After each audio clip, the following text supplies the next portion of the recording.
I've got a devil on my mind, spending in the club all night. I gotta move. A body, body, a body, body. Start getting in the mood. A body, body, a body, body.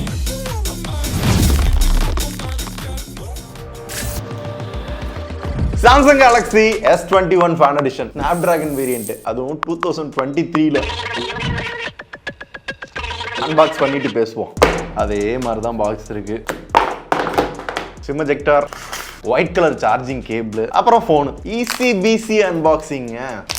இந்த navy colour பார்த்தீங்க அப்படின்னா இதில் புதுசாக add பண்ணியிருக்காங்க. என்னதான் ஒரு வருஷம் பழைய ஃபோனாக இருந்தாலும் இது புது ஃபோன் தானே. ரைட்டு, இப்போ எதுக்காக அதே ஃபோனை மறுபடியும் ரீலான்ச் பண்ணியிருக்காங்க அப்படின்ற டவுட் நிறைய பேருக்கு இருக்கும். திருத்தம், இது அதே ஃபோன் கிடையாது, சில சேஞ்சஸ்லாம் பண்ணி தான் ரீலான்ச் பண்ணியிருக்கோம் அப்படின்னு சாம்சங் சொல்றாங்க. அதில் ஃபர்ஸ்ட் சேஞ்ச் என்ன அப்படின்னு பார்த்தீங்க அப்படின்னா Exynos 1200 SoC அப்படியே எடுத்து வெளியே தூக்கி போட்டு Snapdragon 888 ப்ராசஸர் தூக்கி உள்ள வச்சிட்டாங்க. இது ஆல்ரெடி குளோபல்ல நடந்தது தான், இந்தியாவுக்கு இவ்வளோ லேட்டாக கொண்டு வராங்க. யூஸ்வலாகவே Exynos கம்பேர் பண்ணுறப்ப Qualcomm ப்ராசஸரில் பர்ஃபார்மன்ஸ் நல்லா இருக்கும், பேட்டரி வந்து இன்னும் பெட்டரா கிடைக்கும். Even heating panchayat Exynos compare பண்றப்ப இதுல கம்மியா இருக்கும். Second change, base variant 256 GB வந்து மாத்திட்டாங்க. இதுக்கு முன்னாடி Exynosல பாத்தீங்கன்னா 128 GB தான் பேஸ் வேரியன்ட் இருந்துச்சு. இங்க பேஸ் வேரியன்ட் அது கிடையாது, டைரக்டா 256 GB தான். தேர்ட் சேஞ்ச் பாத்தீங்கன்னா புதுசா ஒரு சில கலர்ஸ்லாம் இன்ட்ரோ듀ஸ் பண்ணிருக்காங்க. சோ இத தவிர இந்த S21 FE Snapdragon எடிஷனுக்கும் Qualcomm எடிஷனுக்கும் எந்த டிஃபரன்ஸும் கிடையாது. அதே 120Hz ஃபுல் வியூ டிஸ்ப்ளே, அதே 4500 mAh battery, Corning Gorilla Glass Victus எல்லாமே சேம் டு சேம் அதே தான். பட் ஒரு வருஷம் 2 வருஷம் ஆனாலுமே இன்னைக்கும் அதிகமா சேல் ஆகிற சாம்சங் போன்ல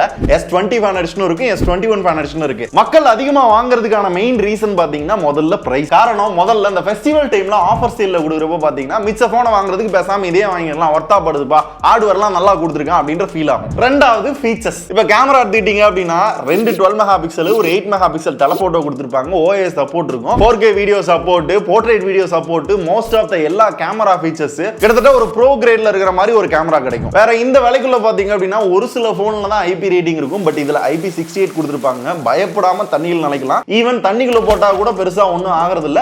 ஆனாலுமே டெர்ம்ஸ் அண்ட் கண்டிஷனை படிச்சுக்கோங்க. ஃப்ரெஷ் வாட்டர்ல ஒரு குறிப்பிட்ட ஆழத்துக்குள்ள 30 மினிட்ஸ் இருந்தா கூட ஒண்ணும் ஆகாதும்பாங்க. அதே மாதிரி தான் வயர்லெஸ் சார்ஜிங்கும் நிறைய போன்ஸ்ல கிடையாது, ஒரு சில போன்ஸ்ல தான் இருக்கும். வயர்லெஸ் சார்ஜிங் இதுல ரிவர்ஸும் பண்ணிக்கிற முடியும். அதை யூஸ் பண்ணி உங்களோட ஆக்சசரிஸ், TWS இருக்கட்டும், வாட்சா இருக்கட்டும், மிச்ச போன்ஸா இருக்கட்டும், எல்லாத்தையும் உங்களால சார்ஜ் பண்ணிக்கிற முடியும். இதுல ரொம்ப முக்கியமானதே உங்களோட OS அண்ட் ஈகோ சிஸ்டம். இந்த ஈகோ சிஸ்டமும் சரி, இந்த ஃப்ளூயன்சியும், இந்த அல்டிமேட் கஸ்டமைசேஷனும் மிச்ச எந்த போன்லயுமே இந்த அளவுக்கு கிடைக்காது. சோ இந்த ரீசனுக்காக இன்னைக்கும் பீப்பிள்ஸ் இதை கன்சிடர் பண்ணிக்கிட்டு தான் இருக்காங்க. ஈவன் இந்த வீடியோ பார்த்துட்டு இருக்க நீங்க கூட இந்த போன் வச்சிருக்கிறதுக்கு வாய்ப்பு இருக்கு.